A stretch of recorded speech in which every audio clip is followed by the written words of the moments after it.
companies struggle, they look to cutting labor costs as the first place to reduce their costs. But I think it's pretty short-sighted. And you're seeing that in the Great Resignation, which companies are doing well and which ones are struggling. Like, take, for example, UPS and FedEx. UPS is a unionized workforce. FedEx relies for its on-the-ground delivery, like a network of independent contractors with non-union drivers. FedEx has been dealing with a labor shortage since the pandemic began. UPS has not had that problem. So it's like that short-term thinking of, well, we need to reduce costs, we need to keep, deliver shareholder value. So let's cut benefits, let's cut wages. And it doesn't make good business sense. Jess, it feels like it comes down to a questioning of the entire system, a questioning of capitalism, and maybe questioning whether shareholders should come first. Maybe the whole way we run society is hurting our workforce. Are you feeling that shift? Oh, yes. It feels very different. And this idea that capitalism will deliver sort of the greatest good for the greatest amount of people, I think is being questioned by everyone. And I think that, workplace organizing is sort of a social contagion. Like, when people see other folks going out on strike or staging walkouts and being successful, they're more likely to try it themselves. So I think we're only at the beginning stages of what's going to be a prolonged period of labor activism in the United States and elsewhere. That's Jess Kutch. She's the co-founder of coworker.org.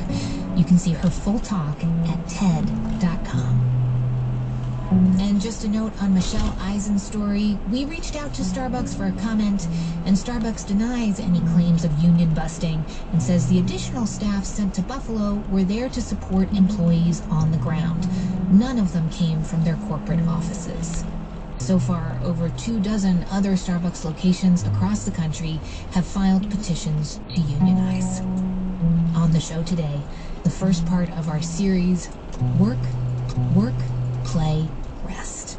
I'm Manoush Zomorodi, and you're listening to the TED Radio Hour from NPR. Next time on the New Yorker Radio Hour, the legendary rapper from the Roots, Black Thought. Icon, wearing slippers made of python, getting mine quicker cause I'm slick as a pipeline, transporting the oil, tribulation and toil hit the operation, but I'm back in the soil, got my crown. Tariq Trotter, also known as Black Thought, on performing in rap, comedy, and now theater. That's next time on the New Yorker Radio Hour. Listen tonight at 7 on 93.9 FM WNYC or get the podcast. WNYC is supported by Shepherd Mullen, a global law firm with 1,000 lawyers handling corporate and employment matters, key litigation, IP, and complex financial transactions for companies in New York and beyond. More at shepherdmullen.com. On last week's Wait, Don't Tell Me, Josh Gondelman refused to join the trend in entertainment toward full-frontal male nudity. I'm an artist from the neck up, the knees down, and the elbows out, and that's it. And Peter Sagal joined us as we come to you fully dressed for once in front of a live audience on this week's Wait, Don't Tell Me, the news quiz from NPR. Today it's 93.9 FM WNYC.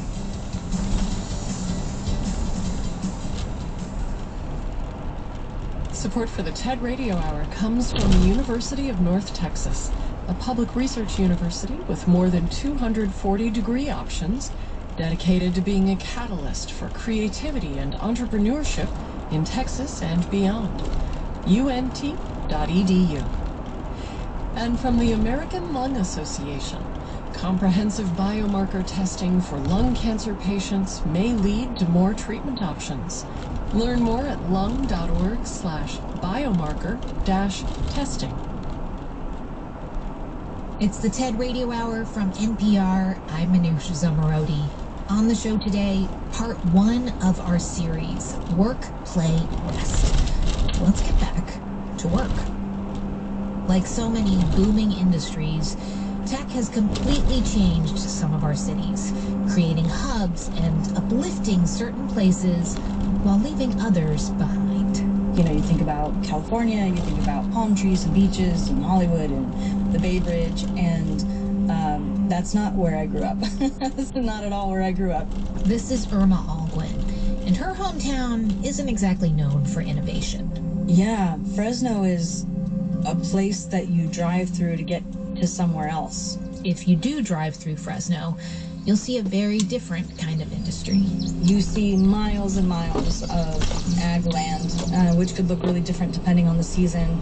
If something is in season, it's going to be green, and you might see the irrigation dripping.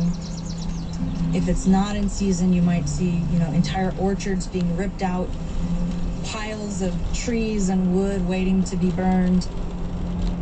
If you are in raisin land, which is where my family spent its time, part of the process is that these giant sheets of paper are laid out in the dirt.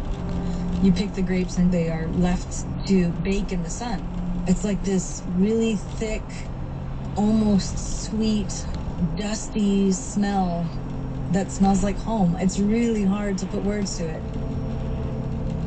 How long have you and your family lived in Fresno?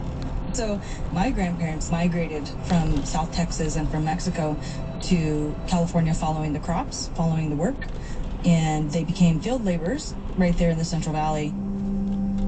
My life is different from, say, my parents, who all of their formative years were spent in the fields. And I did not realize necessarily that we were poor. Everybody that I knew at that time had a similar story to mine. Immigrant parents or grandparents, farm labor being the story, never enough money, always trading, rent for your electricity bill or your electricity bill for groceries, or, it was always that. And so you've got folks who have started with very little, trying to make their way, claw their way to something else. And the stress of that and the sort of community around never having enough didn't feel abnormal to me. That was the truth and reality. It wasn't until much later that I realized that not everybody struggled in that way. Yeah, and you actually got the opportunity to leave Fresno and go to college.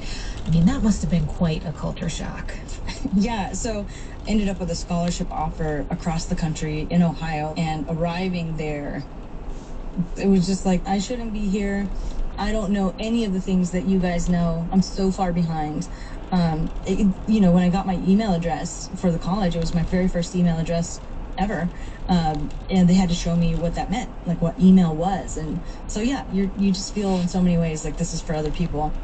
That's kind of crazy because you ended up getting a degree in computer science. That's right. I was very young and in a place that I didn't know, understand, or recognize.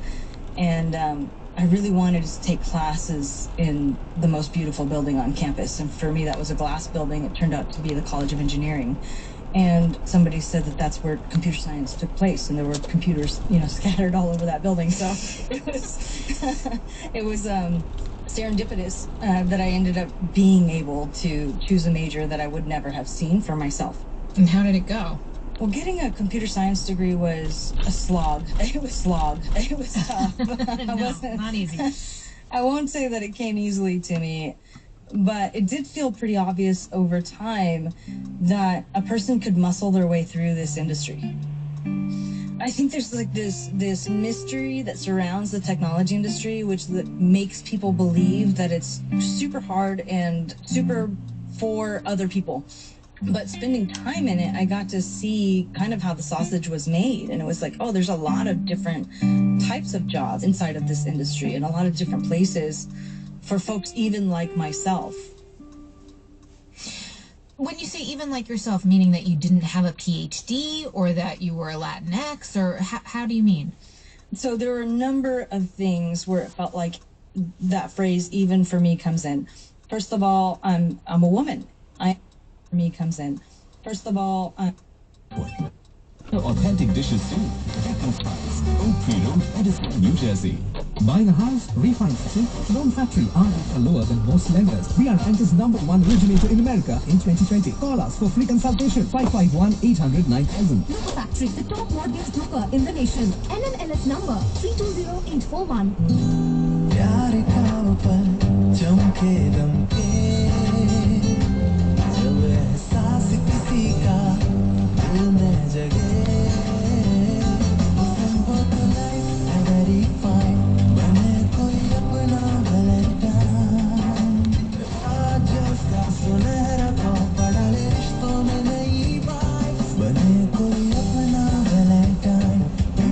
a happy Valentine. बने कोई अपना Valentine. We wish you a happy Valentine. तो इस Valentine को प्यार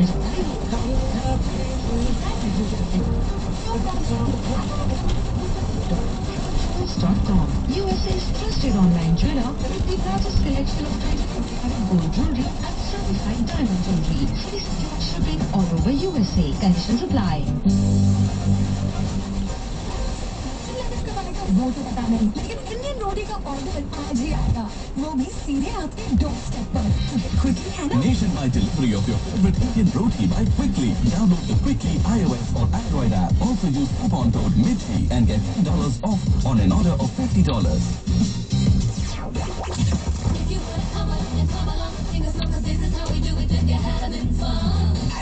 Radio Mirchi. It's hot.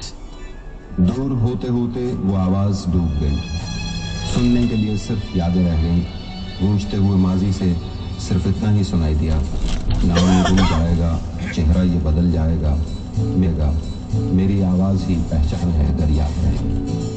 कुछ लोग एक दौर होते हैं, उनके आने से वक्त का पहिया रुक जाता है, वो सदियों महकते हैं, बरसों खिला करते हैं। लता मंगेशकर एक दौर है, एक ऐसी आवाज जो हमारी जिंदगी में अलग अलग नाम से बसती है, कभी प्रार्थना, तो कभी शिकायत, कभी मोहब्बत, तो कभी हिदायत, कभी शिद्दत, कभी आंसू, कभी पुकार,